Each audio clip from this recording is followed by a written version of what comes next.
Boa noite, meus amados irmãos, a graça e a paz do Senhor.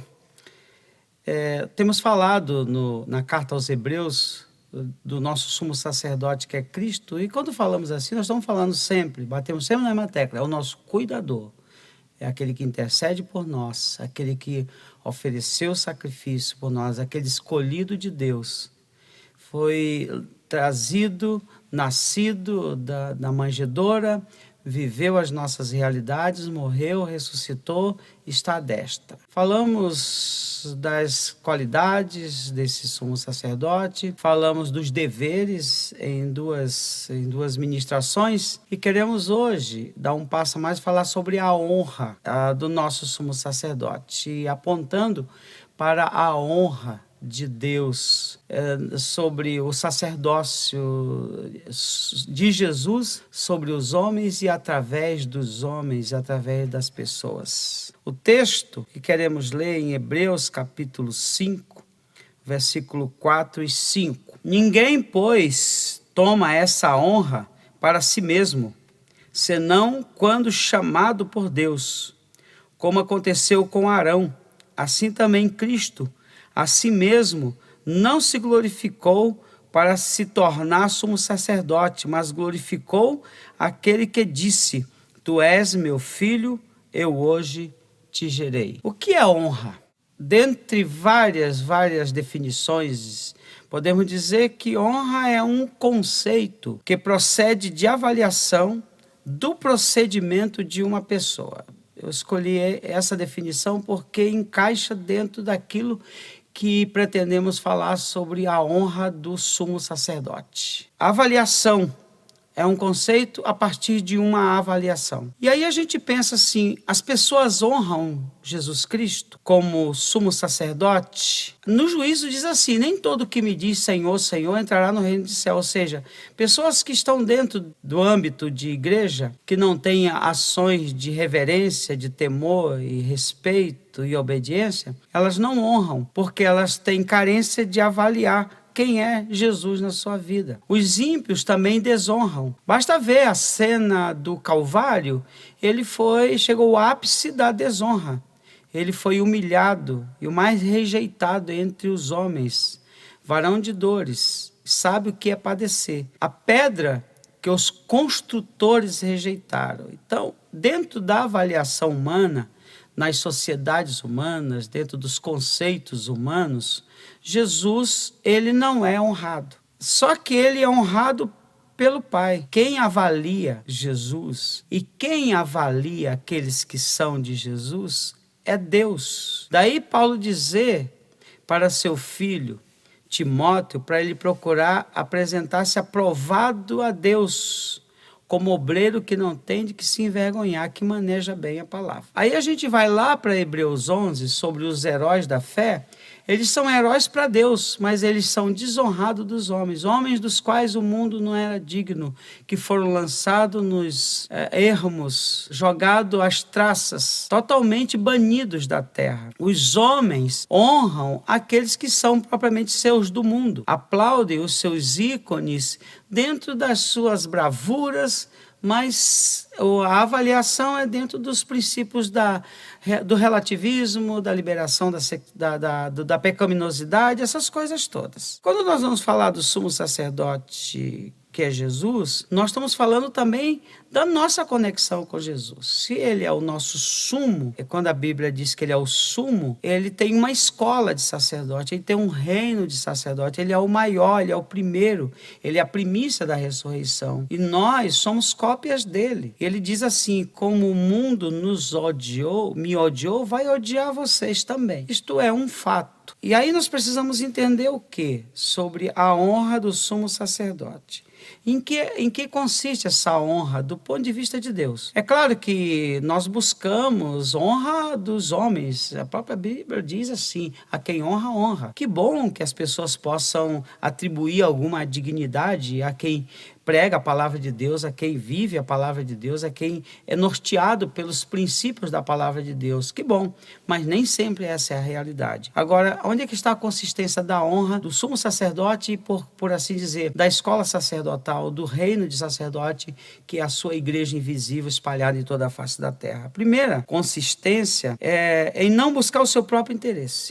O sumo sacerdote nunca busca seu próprio interesse. Essa é a primeira consistência, essa é a característica de quem realmente é de Deus. Diz que ninguém busca essa honra para si mesmo, está aqui no versículo 4. Aí a gente volta lá na escolha de Deus da família de Arão e sua família, que nós vamos ver num segundo tópico. Ele foi escolhido sem critérios, não foi selecionado entre os bons, ele foi tirado do meio de uma família. Nós vamos perceber uma família que, de certo modo, era medíocre. Jesus chamou os discípulos. E quem eram esses homens? Eles eram os os tops? Não. Eles eram pescadores, homens iletrados, homens simples, tirados do meio. Então, dentro desse universo de Deus, diferente do universo dos homens, do sacerdócio humano, meramente humano, que nós não buscamos o nosso próprio interesse. Que Jesus, quando ele veio ao mundo, ele não veio por moto próprio, ele não veio fazer aquilo que ele bem queria, ele veio fazer a vontade do Pai, não buscou o seu interesse. Não se trata de autoridade através de si mesmo. A autoridade dele não procedia através da sua autopropaganda. O que acontece no mundo dos homens, aquilo que nós chamamos de marketing pessoal, não é? Eu preciso ter o meu marketing pessoal. E aí as pessoas capricham no visual, na roupagem, na linguagem, do politicamente correto. Tudo isso é uma propaganda de si mesmo, percebe? E todos nós, dentro de uma sociedade que impõe modas, que impõe trejeitos, para que você realmente entre no mercado de trabalho, para que você seja um ser competitivo, você precisa fazer essa propaganda, essa autopropaganda. Só que no mundo espiritual, no mundo de Jesus, quem é de Jesus, identificado com ele, não faz propaganda de si mesmo. Seja o outro que te louve, não a ti mesmo. Você vai ser avaliado pelas suas ações, você vai ter um conceito a partir de uma avaliação. E quem anda na luz, e quem tem visibilidade, quem está na vitrine da vida, é avaliado, ok? Poderão até nos apedrejar, mas de uma maneira falsa. E aí a glória de Deus é vista, como aconteceu na vida de Estevão, por exemplo, que foi apedrejado pela sua eloquência, pelo seu conhecimento bíblico profundo e pela contextualização com relação a Cristo, a morte na cruz. Ele foi apedrejado. Isto foi a sua honra. Quando você é apedrejado pelos homens, pela perseguição de Cristo, o próprio Jesus disse assim: alegre-se quando por minha causa vos injuriarem e perseguindo, disserem todo mal contra vós. Por quê? Porque nós não estamos aqui fazendo propaganda de nós mesmos. Nós não somos a finalidade própria, nós somos instrumento de Deus. Jesus veio pela vontade do Pai. E isto é importante que se diga. Nunca buscou a sua própria glória. E nas falas de Jesus, no seu ministério terreno, porque é o ministério de identificação com a raça humana, que não seja feita a minha vontade, e sim a tua vontade. João Batista entendeu esse princípio quando ele diz: convém que ele cresça e que eu diminua. Isto não é complexo de inferioridade. Quem realmente está revestido de Deus, que tem a graça e a paz do Senhor na alma, não tem essa necessidade, não precisa disto, porque o Pai vê. Ele diz: você faça as coisas em secreto, e o teu Pai que te vê em secreto te recompensará, porque nós estamos servindo a um Deus que nos escolheu para este ofício, para esta missão. Essa missão é de Deus na terra. O interesse na conversão dos homens é de Deus, e nós somos meros instrumentos nas mãos dele. E Jesus, como identificado com a raça humana, tem esse pilar da honra. O sumo sacerdote honrado não busca seu próprio interesse. O segundo pilar, a segunda evidência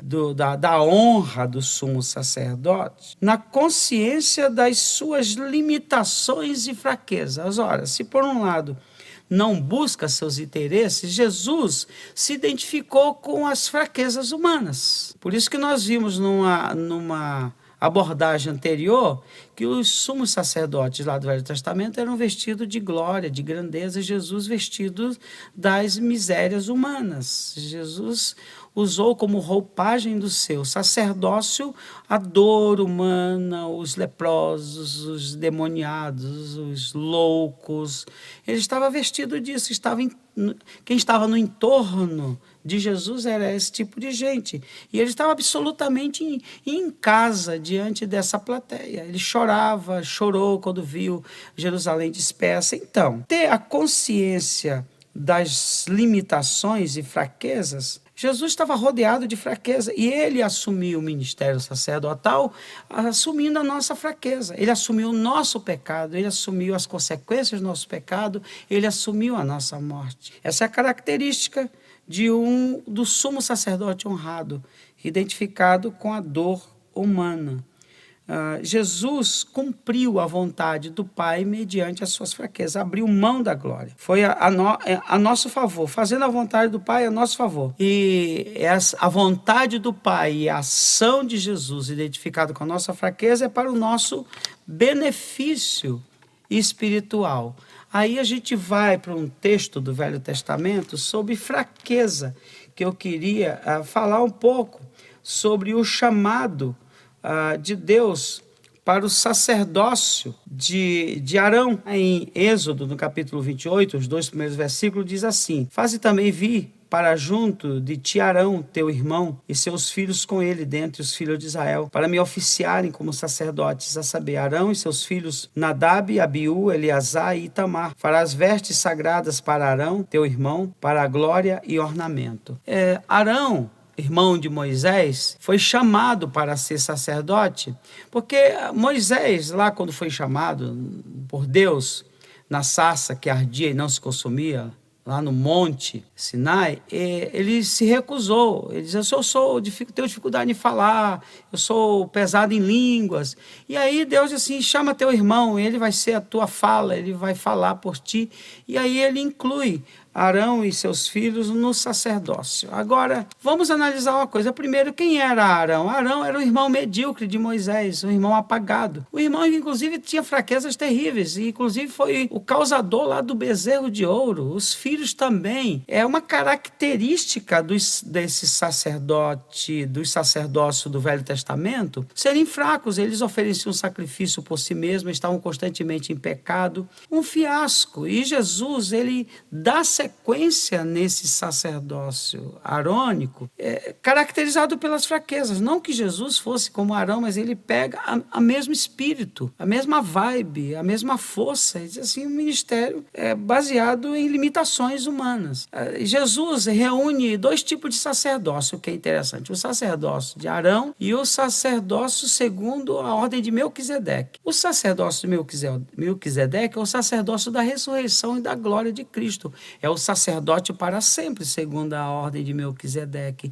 Mas ele não descarta o sacerdócio de Arão, que era fraco, que era pequeno, que era medíocre.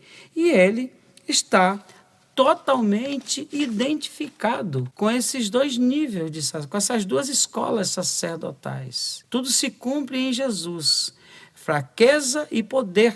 Poder que se aperfeiçoa na fraqueza. Fraqueza, não estamos referindo à fragilidade, à desistência, à covardia. Fraqueza no sacerdócio de Cristo e no nosso ministério sacerdotal na terra, na sensibilidade à dor e não à insensibilidade. O forte é um poste, coração de pedra, baseado em sensibilidade. São pessoas que exercem um ministério sacerdotal fora dessa escola. Por quê? Porque não tem o poder da eternidade do sacerdócio de Melquisedeque e não tem a sensibilidade de Arão. Então, aí tem um terceiro elemento: são sacerdotes tipo poste, um sacerdócio criado pelas instituições humanas. Não são pastores de fato, são pastores de direito, que têm cargos, que têm a estrutura. Os sacerdotes do tempo de Jesus eram exatamente assim. Eles não estavam ligados à eternidade porque não aceitaram a messianidade de Cristo, e eles vinham de uma escola de Arão, mas que não tinham nada a ver com a origem de Arão. Eles eram seres políticos Eles recebiam todo um embasamento de Roma. Eles tinham uma estrutura grandiosa no templo e tudo por conta de um status colocado pela ordem política da coisa. E é o que a gente percebe hoje na fragmentação, no altar caído de Davi, que são sacerdotes levantados por um sistema, mas que não tem alma. A busca de Deus por um reino de sacerdotes são pastores de alma. Quando eu falo de pastor, não estou falando de pastores de igreja, estou falando de gente que crê. Pastoreia alguém, que cuida de alguém, que se importa com alguém. Esse é o ministério, essa é a honra. A honra consiste nisto, nessa identificação. Por último, a honra do sacerdote consiste na sua convicção da vocação de Deus, chamado por Deus. Essa honra, ela vem de Deus. Deus chamou. E voltando lá para Jesus, quando a sua honra estava no fato de Deus ter enviado ele e Deus ter dito: este é meu filho hoje, eu hoje te gerei. Isto foi dito lá no batismo de João Batista, autenticando a sua missão sacerdotal. E é interessante você entender que Jesus ele veio por vontade do Pai, ele foi nomeado pelo Pai, ele foi chamado de Deus, foi uma escolha. E nós não podemos perder de vista que nós estamos nesse mundo em missão por escolha de Deus. Nós podemos chamar isto de vocação, de escolha, de eleição, de nomeação, de autorização, etc. Jesus veio pela vontade do Pai. E nós estamos neste mundo exercendo a nossa missão sacerdotal sob o comando do sumo sacerdote, com as marcas dele, com as características, sob vocação de Deus. E aí a gente volta lá para Moisés. Moisés foi nomeado. Ele foi tirado do Egito, devolvido para o Egito para tirar o povo do Egito. E isto ele fez por vocação de Deus, guiado por Deus. E no deserto estava conduzindo a Deus, até que aconteceu um episódio muito interessante que marca o diferencial de alguém que é de Deus, escolhido por Deus, e alguém que não é de Deus e que gostaria de ser escolhido para determinadas funções. A rebelião de Coré, Datã e Abirão, registrado no capítulo 16 de Números, é um capítulo longo que narra toda a história. Para você entender a dimensão disso. Estes homens, eles eram da tribo de Levi. Eles auxiliavam, estavam muito perto do altar, a ponto de se tornarem críticos do altar. Se tornaram religiosos profissionais e começaram a enxergar em Moisés e Arão defeitos fundamentais para tirar eles do poder, e começaram a questionar a liderança. Eles conseguiram conturbar a caminhada e logo aquela multidão estava questionando a vocação, o chamado, se Moisés era homem de Deus ou não. E aí Moisés faz uma santa a congregação, um santo ajuntamento, para Deus decidir aquela questão. Em outras palavras, sintetizando esse capítulo, Moisés está dizendo o seguinte: olha, Deus me chamou lá do Sinai. Eu estava muito bem cuidando já do gado, do Jetro, meu sogro, do rebanho. De repente eu vi, e de lá para cá ele me mandou fazer as coisas, eu apenas fiz. De repente, se Deus não me chamou, ele vai me castigar. Se vocês têm razão que eu não sou chamado de Deus, vamos colocar a coisa diante de Deus, vamos deixar que Deus resolva isso da maneira dele, do modo dele. E em síntese, o que aconteceu é o resumo da obra. Ele chamou assim: aqueles que acham que eu sou chamado de Deus para continuar conduzindo o povo, fiquem comigo. Aqueles que não acham, fiquem com Coré, com Datã e com Abirão, fiquem do lado. E ficaram os 300 homens ali de fina estirpe. O que aconteceu? Houve uma intervenção de Deus. A terra abriu a sua boca e engoliu aqueles homens, ratificando, dizendo: Moisés é meu homem. Eu escolhi ele para conduzir esse povo. Os homens de Deus foram questionados, os verdadeiros profetas foram questionados e foram tidos como falsos profetas, na boca de interesses políticos. Quando eles protestavam, quando eles diziam não vai à guerra, mas aquilo não era do interesse político, eram colocados na cisterna. O falso profeta era tido como homem de Deus, porque favorecia o povo, dizia aquilo que o povo queria que fosse dito, mas não era de Deus. Agora, uma coisa é fato: haverá um juízo sobre as ações revelações sobre a vocação. Eu nem estou falando de penalidades do inferno, mas estou falando de chamado. Eu sei que eu sou de Deus, eu sei que Ele me chamou para o ministério, eu sei que Ele te chamou para ser homem de Deus, mulher de Deus, onde você atua, no teu trabalho, na sua casa, sendo carpinteiro, sendo pedreiro, sendo médico, seja o que for, é uma função, é uma profissão, mas a tua vocação é ser pastor de almas, é cuidar de gente, é ser referência de Deus, é chamado de Deus. E enquanto você tiver essa consciência, você pode ser até questionado, mas ninguém vai tocar em você, porque ninguém toca nos ungidos do Senhor. Eu tenho muito temor a usar essa expressão, porque isso se convencionou dentro de uma escola sacerdotal de elite institucional. E nós estamos falando de uma escola sacerdotal do povão, de gente que é de Deus e que está fazendo as coisas para a glória de Deus, que é chamado de Deus, que muitas vezes é rechaçado. Que Deus dê essa consciência à sua igreja, ao seu povo, nesse momento que está precisando muito de uma operação de guerra de sacerdotes na face da terra para colher, para recolher os flagelos humanos que estão caídos ao nosso redor. Que Deus nos abençoe. Vamos orar. Bendito Deus e Pai bondoso, a Tua graça nos basta. E obrigado porque nós nos apresentamos aprovado a Ti, chamado por Ti, e nós prestamos relatórios a Ti.